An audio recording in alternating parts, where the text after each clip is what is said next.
श्री शिवाय नमस्तुभ्यं मैत्रिणींनो, मी अंजली कुंभार माझ्या यूट्यूब चॅनलमध्ये तुमचं स्वागत करते। तर आज आपण बनवणार आहोत मस्त अशी डुबुकवड्याची गावरान पद्धतीची भाजी। तर त्यासाठी मी साहित्य सांगते।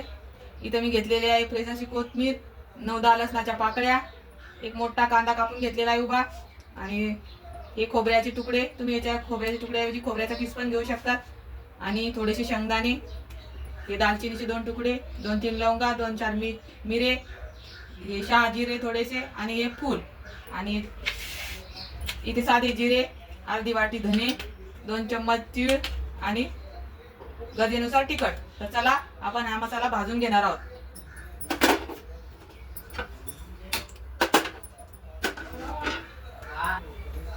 आता मी तव्यावर तेल टाकून घेते आणि सगळे मसाले छान खरपूस कलर येईपर्यंत भाजून घेते।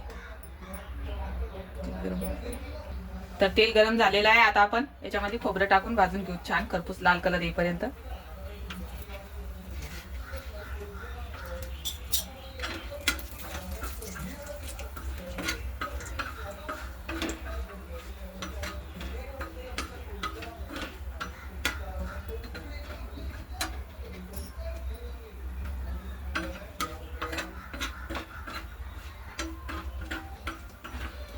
खोबऱ्याला छान मस्त तांबूस कलर आलेला आहे।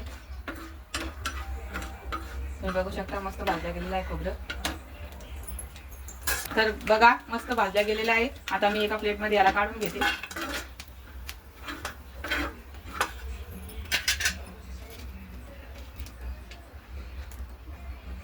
आता मी याच्यामध्ये दालचिनी, लवंगा, मिरे हे सर्व भाजून घेते। तेल गरम आहे, पटपट भाजणं होते आता आपलं।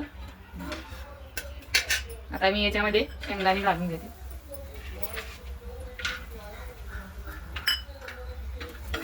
गॅस कमी करून सगळं भाजायचं। आता आपलं तेल छान गरम झालेलं आहे, नाही तर मग भाजी कडवट लागते जास्त करपले मसाले।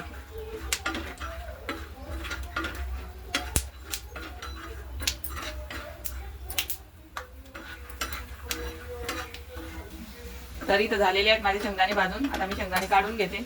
असं या कलर मध्येच भाजायचं, म्हणजे मग मसाला छान लागतो टेस्टला। कच्चे राहिले मसाले आहे तर टेस्ट छान येत नाही भाजीची। त्याच्यामध्ये मी फूल टाकून घेते।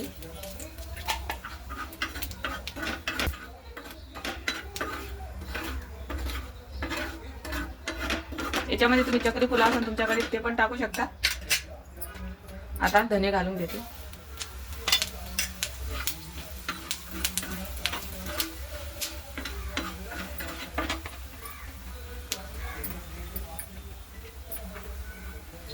धन्यामध्ये जिरे घालून घ्यायचे, म्हणजे ते उडत नाहीत बाहेर।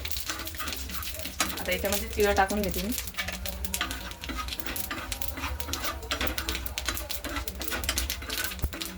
तर आपले धने छान भाजल्या गेलेले आहेत। आता आपण काढून घेऊ।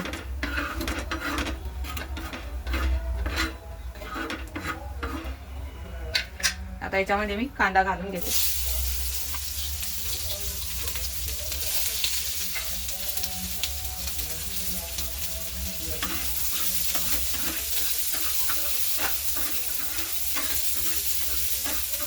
कांद्याला थोडा वेळ जास्त लागतो, 5 मिनिट लागतात कांदा भाजून घ्यायला।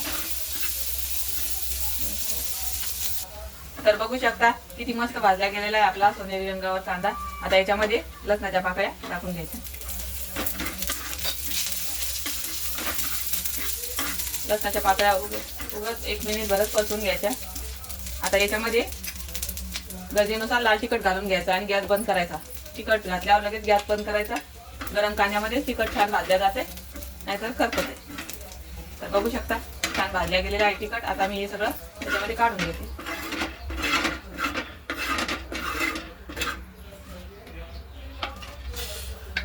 आता 5 मिनिटं आपण याला थोडं थंड होऊ देऊ आणि मिक्सरला फिरून घेऊ। तर आपलं थंड 5-10 मिनिटं थंड झालेलं आहे। आता आपण याला मिक्सरच्या भांड्यात काढून घेऊ।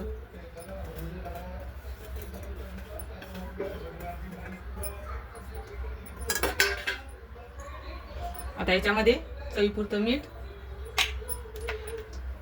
कोथिंबीर कट करून घालायची थोडी,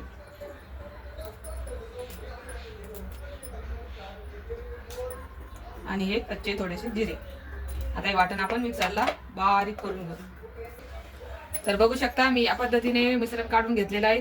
एकदम बारीक काढायचं, चरचर ठेवायचं नाही याच्यामध्ये काही, म्हणजे खाताना त्याची टेस्ट छान लागत नाही. एकदम बारीक पेस्ट करायची.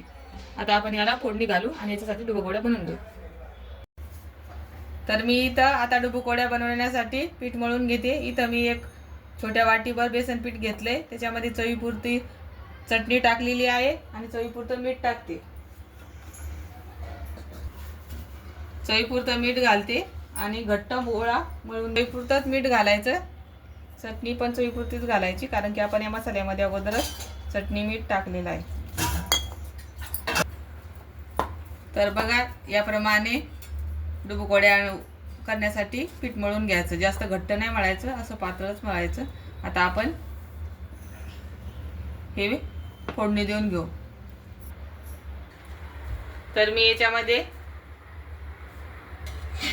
1-1.5 उबळी 1-1.5 पळी तेल टाकून घेतले. वाह, चुप रे.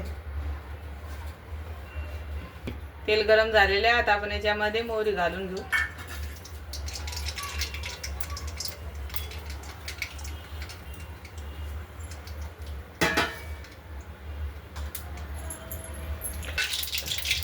आपली मोहरी छान तडतडली. आता आपण याच्यामध्ये जिरे घालून घेऊ.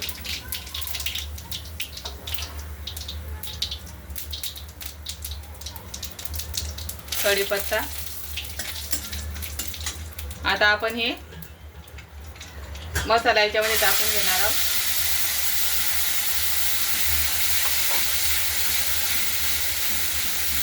कमी गॅस करून 2 मिनिटं मसाला छान परतून घ्यायचा तेलामध्ये. या मसाल्यात आपण भरपूर प्रकारच्या भाज्या, एका मसाल्यामध्ये भरपूर प्रकारच्या भाज्या करू शकतो. त्या मी तुमच्यासोबत एक करून शेअर करणार आहे.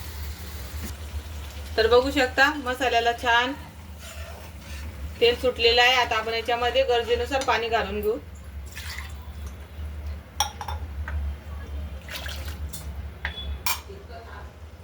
आता मी याच्यामध्ये तुम्हाला कितपत घट्ट पातळ पाहिजे त्यानुसार तुम्ही पाणी घालू शकता. आता आपण याच्यामध्ये डुबोकोड्या करून टाकणार आहेत. याप्रमाणे करायच्या आपण डुबोकोड्या आणि असे सोडायच्या. आणि या प्रकारे सगळ्या डुबोकोड्या आता मी सोडून घेते आणि मस्त शिजवू देते त्याला. तरी ते माझे सगळे डुबोकोडे टाकून झालेले आहेत. आता आपण याला झाकून ठेवून 10-15 मिनिटं नरम होईपर्यंत शिजून घेणार आहोत. तरी तर आता बघूत आपले डुबोकोडे शिजलेत का. तर 10-12 मिनिटं झालेली आहेत याला शिजायला घालून. तर बघू शकता छान नरम झालेला आहे. आता मी याच्यामध्ये कोथिंबीर टाकून गॅस बंद करते आणि सर्व करते.